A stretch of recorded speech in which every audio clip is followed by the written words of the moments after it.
full fitty action. What chance does a privateer have? Welcome to Silver Crow. What do you say to a factory ride? Track was extremely slippery because they had to put so much water down because of the dry conditions. Practice qualifying was very dry. Put a lot of water down. Try to keep a little bit of the moisture, at least a couple inches, because the base is very hard packed. Later on in the evening, once you got rid of the somewhat traction, you're left with this hard, slippery sort of blue groove base, but you made a bunch of holes and little chippity bumps and grooves that made it sort of a dangerous track at the very end. Could Dirtworks have done something? For the sake of not bitching, just talk about some of the riders that are standout. Tomac rides so incredibly smooth on that new Yamaha, as if he's a brand new paved driveway in a mansion, just crispy clean. Maybe even he's a Zamboni on one of those damn ice rinks, just super smooth, incredibly smooth. Where you've got Jason Anderson on the other hand, he's riding as if he's clean shaven, but he really has like a Viking beard. Dude is getting away with murder. I know, it's like a mind fuck, but if I had to put the two, Anderson to me is riding the most loose, and he looks as if he feels good going above his potential as far as riding right at that peak, 100, 150%, and he's getting away with it. He's getting away with it. Tomac just rides as if he's staying right there at about 100%. He knows what to do, and he doesn't really need to push that far. Anderson, I think he's going to win the championship. Keeps riding like that. If his luck continues, he's winning the championship. You heard it. My previous predictions were obviously wrong because you got Ferrandis being taken out by his teammate. Yeah, we can really tell what's going on at Star Racing Yamaha there. And man, did you see Carmichael giving Osborne a bag of bones? Kept asking him a bunch of questions, trying to give him some redemption from the last couple rounds, which I completely get. Osborne is learning from the experience. He's doing better. Hopefully he can transition all the hard work he was into racing and riding into commentating. But just saying, if you had me down there, answering some questions to Daniel Blair and RC. Oh yeah, Carmichael, so it looks like Kenny's either got a shit or get off the pot. He's riding around like his name is Jenny, not Kenny. Back to you. Oh, great question, RC. Entering the whoops is like going into a strip club. You are the effing man. And then by the time you're getting ready to leave, your butt cheeks are all clenched and you got a chub. Back to you, Blair. I think it could actually be pretty entertaining. But no, talking about Kenny, what in the hell is going on? Dude just doesn't seem like he wants to be there anymore. Saw him decide to take some safer routes in the main event as opposed to going quadding into stuff, just kind of double, triple, which was minutely slower, but it was more consistent. Saw him get pushed around by Stewart a couple times in the heat race and then in the main event, which totally ruined his race.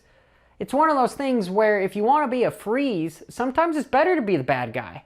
It's better to be the dude throwing the punches than the guy receiving the punches. I guess if you want to interpret Pike's incident with Freeze, with him punching, everybody loved him for punching. Absolutely loved him. So what harm does Kenny have to be telling these guys, you can't push me around? Because this is exactly what happened to Stewart back in the day after he got off of the Bubba's World deal. He came back and guys like Dungy were going, I don't remember that you were the man. I don't think you're the man anymore. And then it was just a downward spiral for the dude.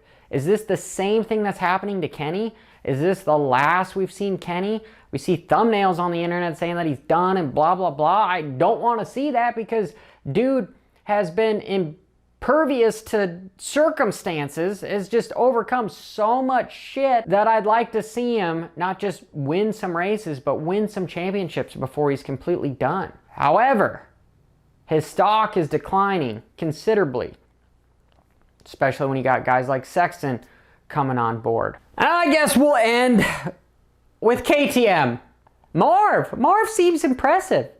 As of right now, at least if you want to take the terminology or the analogy, actually, I guess not terminology, the analogy of you're only as good as your last race. He's the best guy on KTM right now. He was running up front. Really wasn't the first guy to start jumping through the whoops. And then you got Webb that starts second, goes back to ninth, lap 1. Really concerning. I know everybody is talking about the whole leaving the Alden factory when you got guys like Stewart that are progressively getting better. I guess the quickest way to shut people up is by just being a dick and making it happen. I want Webb to come back and do some dick moves and make it up front. Maybe get some lessons from Freeze on how to be a blocker and get back on that podium. Get a fire under his ass and get him moving. Oh, and gotta give it out to Privateer Kevin Morans for making his first main event of the year. Yeah, some guys fell down in front of him, but still, he was close enough to take the opportunity when it presented itself. And he did the dick move and kind of pushed somebody out of the way. So, small little golf clap to him, and go check him out on his socials. They do a really good job with his photography. And is it filmography? Would that be the same thing? I don't know. It's very high quality stuff. You'll enjoy it. It's a little bit shorter, but what the hey, right? This is Johnny Effin Hopper. Until next time, actually probably tomorrow when I release the 250 and then my crash videos and whatever I feel like doing. Brop it with me. Brop! Just have to do one. Could you imagine just walking up to somebody right in their face? Brop! Brop! And then just walking away. You know, because nobody knows about this sport. They'd be like, what the fuck is with, you know, they might actually, eye gouge you. Because they just didn't know what was going on. Yeah. Grow up.